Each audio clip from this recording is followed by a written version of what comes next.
संतों ने कहा है सत्संग में आना अत्यंत कठिन है। व्यक्ति सत्संग में नहीं जाता है। आप जितने लोग सत्संग में आए हैं आप सौभाग्यशाली हैं। सत्संग में आना इतना कठिन है, और सत्संग में कदापि आ भी गए, आकर बैठ भी गए, पर सत्संग में आकर प्रभु में मन लग जाना और कठिन है। अब बैठे तो हैं पर मन नहीं लग रहा। मन एव मनुष्याणाम कारणम बंध मोक्षयो। श्रीमद् भगवत गीता में भगवान कह रहे हैं अर्जुन, ये जो मन है ना यही बंधन का कारण है, अत्यंत कठिन है। और भैया सत्संग में आना कब संभव है, कथा में मन लगना कब संभव है? बोले जब भगवान की कृपा हो जाएगी तब संभव है। सत्संग का लाभ तब तक प्राप्त नहीं हो सकता जब तक मन की वृत्ति पूर्ण रूपेण ना लग जाए।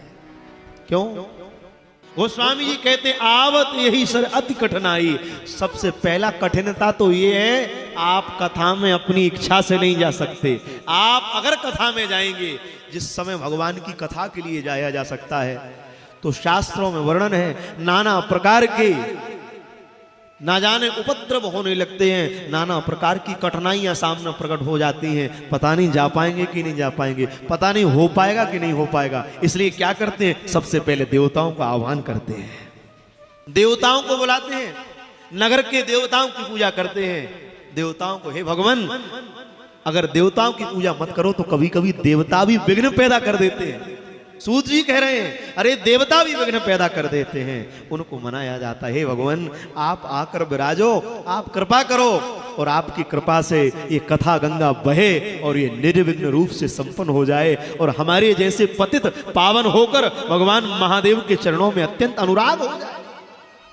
और कथा में आ गए, और कथा में आकर अभी मन नहीं लग रहा, अभी मन लगना कठिन है, पर भगवान कहते कथा में आ गए, बैठ गए, तन तो बैठा है, मन नहीं बैठा। मन बार बार यहां वहां देख रहा है, पर मन कब लगेगा?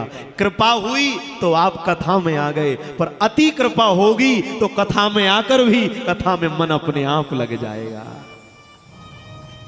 इसलिए गोस्वामी जी कह रहे हैं अति हरि कृपा जाई पर होई, अति हरि कृपा जाई पर होई, अति हरि कृपा जाई पर होई, अति हरि कृपा जाई पर होई। पाव दे यह मार्ग सोई, पाव दे यह मार्ग सोई, पाव दे यह मार्ग सोई, पाव दे यह मार्ग सोई।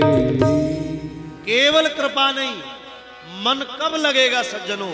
जब जीवन में भगवान महादेव की अति कृपा हो जाएगी। और अति कृपा का फल क्या है? आप बैठ गए कथा में और मन ऐसा लगा है कि मन को ये वृत्ति पता नहीं है कौन आ रहा है, कौन जा रहा है, कौन संवाद कर रहा है, कौन विवाद कर रहा है, कौन उठ रहा है, कौन बैठ रहा है।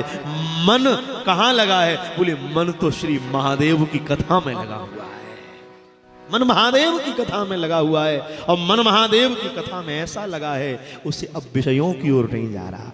विषयासक्त नहीं है, विषयों से मन भागकर भगवान की कथा में लग चुका है। इसलिए नाथ भगवान कहते हैं कथा में ऐसा मन लगा, ऐसा मन लगा। अब कथा में बैठकर भगवान कहते हैं निंदा नहीं करना चाहिए। गोस्वामी जी कह रहे हैं और सूत जी भी कह रहे हैं निंदा करना सबसे बड़ा महापाप है भैया। अच्छा एक बात और कहें, हम भले ही ये बात कह रहे हैं, पर हो सकता है हम व्यासपीठ से आपको बढ़िया प्रवचन दे रहे हैं, पर कभी कभी हमारी वाणी से भी किसी की निंदा निकल जाए, क्योंकि हम भी तो इसी संसार के एक अंग हैं, हम कोई बिलग थोड़ी हैं। पर आप और हम विचार करें कि निंदा की स्थिति अपने आप चली जाए तो ये अत्यंत कठिन है। ये कब जाएगी? धीरे धीरे धीरे धीरे मन सत्संग में लगेगा तो आपको निंदा से परहेज होने लगेगा। कोई आपके आगे किसी की चर्चा करेगा, आप कहोगे नहीं नहीं अब हम ये नहीं सब सुनते भैया। क्यों? शास्त्रों ने कहा परम धर्म श्रुति विदित अहिंसा। परम धर्म क्या है? किसी की हिंसा नहीं करना परम धर्म है सरकार। परम धर्म श्रुति विदित अहिंसा। और पर निंदा सम अघ न गिरीसा, दूसरे की निंदा करना सबसे बड़ा महापाप। कौन क्या करा है, क्या करेगा, क्या करना चाहिए, इसके निर्णय करता हम नहीं है, उसके जीवन का निर्णय भगवान करेंगे। इसलिए हमको निंदा से बचना है।